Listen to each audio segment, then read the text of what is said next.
بسم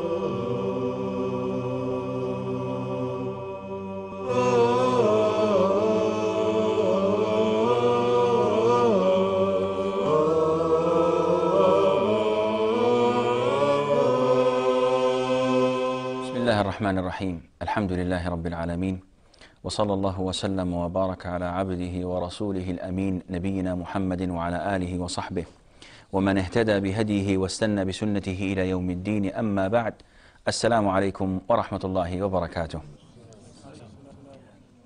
Last lesson we talked about sighting the moon, and we emphasized that in Islam we know the beginning and the end of months by sighting the moon, especially the month of Ramadan and the month that follow that, where we need to know the beginning and the end of the months for performing forms of worship to Allah Almighty. Now, some would say, is it compelling?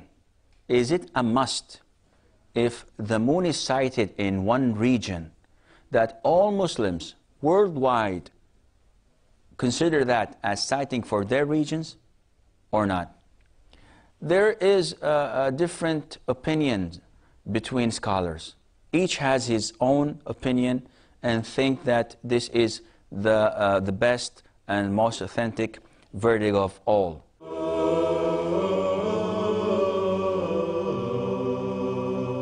The most authentic verdict is that each region has their own sighting. Some scholars say the regions that follow a leader, one leader, they should all fast in the same time. So if it was sighted in the east of that region, the people in the west, north, and south of it should follow that sighting, because they all have one leader that joins them all under his leadership. Some scholars say, no, one leader is good enough for other leaders. So they should all fast regardless of their differences of stay. But the most authentic opinion is, no, there are regions. And during the past 14 centuries, it was never reported to us that all Muslims worked with one sighting, that they all followed the same sighting and they all fasted in the same day because of this single sighting. It was never reported to us during the past 14 centuries, and I don't think there is any reason to do it now. Each region has their own sighting. Okay, let's assume that I see and I sight the moon. I go to the judge, the Islamic judge, and I report my sighting. And for a reason or the other, they don't accept my sighting. Whether because they think I'm not qualified for that, they don't think I'm a good Muslim, maybe because I have done something wrong in the past where I was punished for it by Islam, so they would not accept my testimony. So what should I do? Should I fast? And they're not fasting. Or should I pretend to be not fasting but actually fast? Or should I do as they're doing and not fast? And the same happens at the end of Ramadan. If I witness and I see and I sight the moon of Eid, that marks the end of Ramadan, and nobody wants to accept my witness, they think it's not acceptable. So what do I do? Do I fast the following day, which I know it's Eid, but nobody else is accepting that fact? They're all fasting. Do I break my fast? The scholars say that the Prophet's hadith governs this problem. He said, the fast is the day you all fast. And the break of fast is the day that you all break your fast. So it's a matter of majority. It's the matter of the Muslims' unity. So if I sight the moon and the people neglect my testimony, then I should do as they do. If they're not fasting, I'm not going to fast. Because at the side of Allah, the month starts when they all agree that it has started. and the month ends when they all agree that it has ended. And this depends on the ruler, the Muslim leader who is running the show and who determines if it is Ramadan or not. We're faced with another problem. If we have different sighting, different regions, then what happens if I start Ramadan in a country in the east and they started Ramadan on Monday, and the other country, which is in the west, started Ramadan on Tuesday. In the middle of the month, I leave my country in the east and go to the west. And Eid, the end of the month, I will be there. And it will be different. When do I cease? When do I stop fasting? According to where I started fasting in the east or where I'm settled now in the west. So it all depends. الصوم يوم تصومون. Fasting is the day you all fast. So it depends on the country you're in. So if you start in the east, but you'll end up in the west, you fast with the guys in the east, and when you go to the west, you break your fast with them. Providing that you do not go below 29 days. This means that if they started late, and these guys break their fast for Eid early, this means that you have fasted only 28 days. This is not acceptable. If you fast Ramadan 28, 27 days, this is not acceptable because the month can never go below 29 days. The month is either 29 or 30 days. Okay, what happens if it's the opposite? If I start early and I end up late, I'll end up with fasting 32 days. So what do I do? When I finish 30 days, I break my fast, although in this country I'm in, they still have 2 days left. What do I do? Scholars say no. You fast with them, even if you fast 32 days, even if you exceed 30 days, these 2 days will be considered to you voluntary. But you cannot pinpoint when are these 2 voluntary days are. Are they in the very beginning or in the very end? So you fast with these people, even if they fast or sight the moon early, and you break your fast and end the month with the others, even if they sight the moon late, and this way you will be on the safe side. Okay, now let's come to everyday case. When do I fast? Now I know when to fast throughout the year, in the month of Ramadan. Okay, what about Ramadan? When do I fast? Muslims fast from the break of dawn till sunset. This is the time where we fast. And what a lot of people do nowadays is baseless. It is an innovation. It's not accepted. What is that?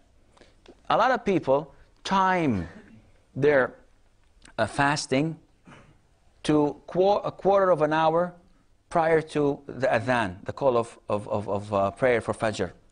They time themselves 15, 20, 30 minutes before the break of dawn. And if you ask them, why do you do that? They say, we would like to make a buffer zone. We prefer to keep this time so that there is no place for doubt. And this is not acceptable at all. It is exactly like those who, after seeing the sunset, they would wait 10, 15 minutes until they are dead sure that the sun has set. This is wrong. A lot of people I know of don't break their fast after sunset. They say, well, just for the benefit of the doubt, I'll go and pray and come back, then I break my fast. And this is not acceptable, because the Prophet ﷺ has said that my nation, my ummah, the Muslim ummah, are still in good welfare. They are still on the right path, providing they make the pre-dawn meal, they make it as late as possible, and they break their fast as early as possible. You are not to have the pre-dawn meal, sahur, you're not to have it 3 or 4 hours before. No, you should have it till the final, to the last minute before the call of the prayer. And also fatur, breaking your fast. You're not to delay it. Not to say 5 minutes, 10 minutes late is better than having it early. No, you should have it as early as possible, as long as you are sure that the sun has set. A lot of people time their fasting to a quarter of an hour prior to the adhan, the call of prayer for Fajr. They time themselves 15, 20, 30 minutes before the break of dawn. And if you ask them, why do you do that? They say, we would like to make a buffer zone. We prefer to keep this time so that there is no place for doubt. And this is not acceptable at all. It is exactly like those who, after seeing the sunset, they would wait 10, 15 minutes until they are dead sure that the sun has set. This is wrong. A lot of people I know of don't break their fast after sunset. They say, well, just for the benefit of the doubt, I'll go and pray and come back, then I break my fast. And this is not acceptable, because the Prophet ﷺ has said that my nation, my ummah, the Muslim ummah, are still in good welfare. They are still on the right path, providing they make the pre-dawn meal, they make it as late as possible, and they break their fast as early as possible. You are not to have the pre-dawn meal, sahur, you're not to have it 3 or 4 hours before. No, you should have it till the final, to the last minute before the call of the prayer. And also fatur, breaking your fast. You're not to delay it. Not to say 5 minutes, 10 minutes late is better than having it early. No, you should have it as early as possible, as long as you are sure that the sun has set. Another question may arise, and that is it a must for me to break my fast when I hear the adhan? Is it a must for me to stop eating, refrain from food and drinks when I hear the adhan of Fajr? But the answer to that is no, it's not. See, adhan, the call for prayer, is a sign, but it is not everything. In the Quran, Allah did not say that you should refrain from food and beverages when the adhan is called. No, He said when you can differentiate between day and night, when you see the white thread of the day coming up east, and you can differentiate between night and day, then you should stop eating. So, and also, to break your fast is when the sun sets. So, if you are at, I won't say the coast side, because the sun sets elsewhere. But for example, if you are in a country where there's on the horizon it's open, whether it's a desert or a plain piece of land or the sea, and you can see the sun setting down, getting down. The minute you see the whole ring of the sun disappear, you should break your fast.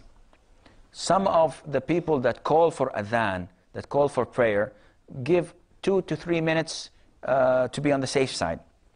If you see it, if the sun has disappeared, you should not wait for the adhan. You should eat. Go ahead immediately. Eat and drink. Because this is what Allah Azza wa Jalla has told you to do. The adhan is just a sign. What happens if the guy forgot? What happens if the guy slept? You still wait? God, it's 2 hours, 3 hours. The guy did not call for adhan. It's nightfall. It's nighttime. It's almost midnight, and the guy did not call. Electricity was off. You could not hear the adhan because no speakers, no microphones, nothing. What will you do? No, you should break your fast the minute the sun has set. And also, You should refrain from drinking, from eating, from doing the things that nullifies your fasting the minute the dawn has come, and you can distinguish between this and that. I think this is all that covers our subject regarding this, but I think that we would have a lot of questions regarding this subject. To does anybody have a question? Each region has its own sighting. How about Muslims living in non-Muslim region? To clarify my point, let me give you an example. Once I was in the Netherlands, and then it was the beginning of Ramadan. The people of a certain group started fasting in one day because they follow the sighting of their home country. Another group started also fasting in another day. So this resulted in 1 day difference. So what do you think of this case? This type of difference should not occur among the Muslim community. And we have a very big problem with Muslims worldwide that do not follow the Quran and the Sunnah. Each group thinks that they are doing the right thing. Unfortunately, there are many cases that we have people doing this out of their own private, out of their own personal reasons. I will not go into this, but each region should have an authority. Even if it's a non-Muslim country, for the Netherlands, for example, they should have their own imam. They should have their own Islamic reference they go back to that explains things to them, that can have the power to make marriages, to make divorces, and to give verdicts and fatwa regarding their everyday life. So if this is the scenario, if this is the case, if that Islamic or if that region, non-Muslim region, has this person, then they all should follow what he says. Although he's not a political leader, he's not an authority in the sense of law, nevertheless, Islamically, Muslims should all gather and they all should follow one man so that they don't have any disputes. Those who follow the sighting of their own country are definitely on the wrong track. See, people in Saudi Arabia, if they sight the moon, it is definitely different than those who sight it in the Netherlands. Okay, if you are in a country that does not have this man, and they do not have this Muslim community among them, and no one is there to sight the moon, although I know personally that there are people in the States, there are people in Europe that do sight the moon. Though their countries are considered to be non-Muslim countries, yet they do go and sight the moon. So you should follow them. But in worst case scenario, if you do not have people to go and sight the moon, and there is no Muslim leader that people follow in that particular region, then you should look at the region next to you. You should look at the region closest to you that sights the moon, and you should follow them. Any other question, please? Yes, sir.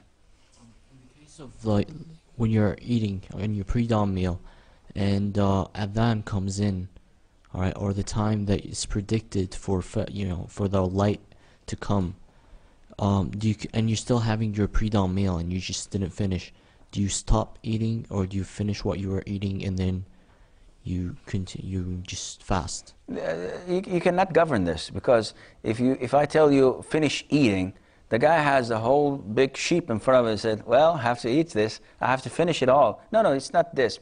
It all depends on the person calling for the adhan.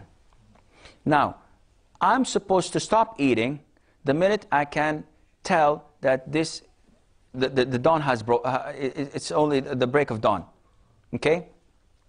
But in today's life, with all these lights and buildings, it's very difficult for me to distinguish that. So I rely entirely on this person calling for the adhan. There is a hadith that he takes responsibility for that. And he's trusted. The Prophet says, ﷺ, the person that calls for adhan is trusted. We trust what he says. So if I believe that this guy is trusted, and I'm willing to perform prayer once he calls the adhan, then I should follow him. So if he calls for the adhan, I should immediately cease eating, stop eating. Okay, with the exception of drinking. Because there is a hadith from the Prophet ﷺ, where he says that if the man calls, if the guy calling for prayer, if he calls for prayer, he makes the adhan, while one of you has a pot drinking from it, he should not let it down until he fulfills his needs. So if I have 3 liters and I'm thirsty, and I start drinking, and the guy calls for adhan, Alhamdulillah, I have the permission to keep on drinking until I'm satisfied. Even if it takes 3 minutes to do it, I'm drinking, I'm constantly, well, this is applicable in the cases of camels. You know, camels drink a lot of water, but in our case, it's alhamdulillah, it's your right, you have it. It's not right to do like a lot of people do, is they sit idly and doing whatever they want to do. Once they hear the call for adhan, they rush to the kitchen, open the fridge, and get some water. Well, the guy is calling for the adhan and start drinking. No, this is not acceptable, because this is twisting it.